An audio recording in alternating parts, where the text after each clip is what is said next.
Hey, welcome to the Reluctant Leader Podcast. This is episode 74. And in case you haven't noticed, our culture moves at a crazy fast pace. And I'm so thankful that people are starting to wake up to exactly how disruptive that pace can be to our souls. I know it's a common theme in my life and here on the Reluctant Leader Podcast. And today I want to circle back around to that theme again and talk about a story about Dallas Willard. I think I've shared this from previous episodes, and offer some encouragement to those listening who are overwhelmed by all the things that compete for attention in your lives. Dallas Willard was once asked to describe Jesus with one word, and the word he chose without even hesitating was relaxed. Not lazy or indifferent, not disconnected, relaxed. And when I hear that word, I immediately think, would anyone describe me that way? Would they describe the church that way? I read something recently too about professional athletes, and one of the things that stood out to me was how quickly elite competitors can return to joy after a mistake. They throw an interception, they strike out, miss a shot, and somehow within seconds they're back in the game. Tiger Woods once said that the difference between professional athletes and amateurs, professional golfers and amateurs, is how quickly they can recover from bad shots. But most of us aren't like that, are we? One email can ruin our morning. One criticism can hijack our week. One problem can dominate our thoughts. Why? Because we've become distracted. Not even distracted by bad things necessarily, just pulled in too many directions.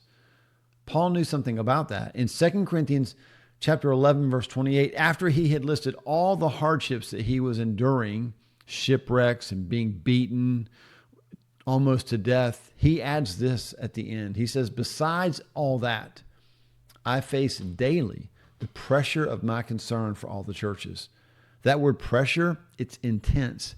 It's only used one other place in the New Testament, and it's used to describe the chaos of a riot.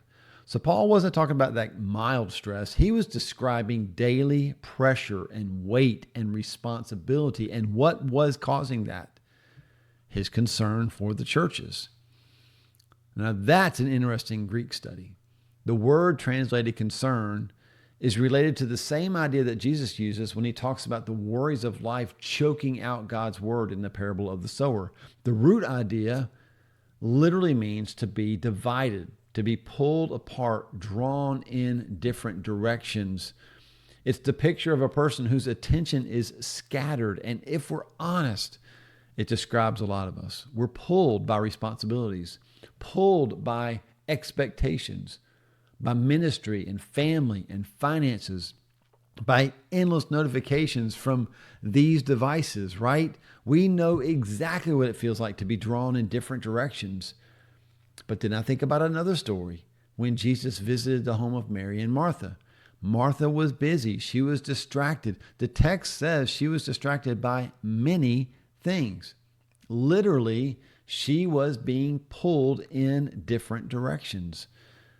But Mary is sitting at the feet of Jesus. One sister is scattered, the other is centered. One is anxious, one is anchored. And Jesus said that only one thing was necessary, not because serving didn't matter, not because responsibility didn't matter, but because before we can carry responsibility well, we have to know where our hearts are resting. I love something a friend of mine once shared from his spiritual director. His director said that the entire gospel could possibly be summarized by one question that God might ask us when we get to heaven. Did you believe me when I told you how much I loved you? Y'all, what if that's really the issue? Not that we're carrying too much, but that we're carrying it without being anchored in God's love. Paul's pressure was not ultimately about attendance numbers or church growth strategies. Listen to what he said in Galatians 4. My dear children, for whom I am again in the pains of childbirth until Christ is formed in you. That was his concern. That was what was keeping him up at night. Not performance, formation, not success, but Christ being formed in the people that he was shepherding. Man, the image he uses is powerful. It's labor pains. And if you've ever been around a woman in labor, you know something happens in that moment. All the distractions disappear. The grocery list doesn't matter. The emails don't matter. The errands that didn't get run before they went to the hospital don't matter. The only thing that matters is that baby is coming. And suddenly there's clarity. Paul says that's how he feels spiritually. His one concern is that Christ would be formed in people. And I think that might be the way we find our way back. Not by trying harder, not by managing stress better, but by simply returning to the love of God, to the place where we know we're loved, returning to the feet of Jesus, returning to wonder. Because when we know we're loved by God, 1,000 competing concerns lose their power. We stop striving for approval. We stop performing for acceptance. We stop carrying burdens that we were never meant to carry. And maybe, just maybe, we become a little more like Jesus, relaxed, not because life got easier, but because we remember what matters most.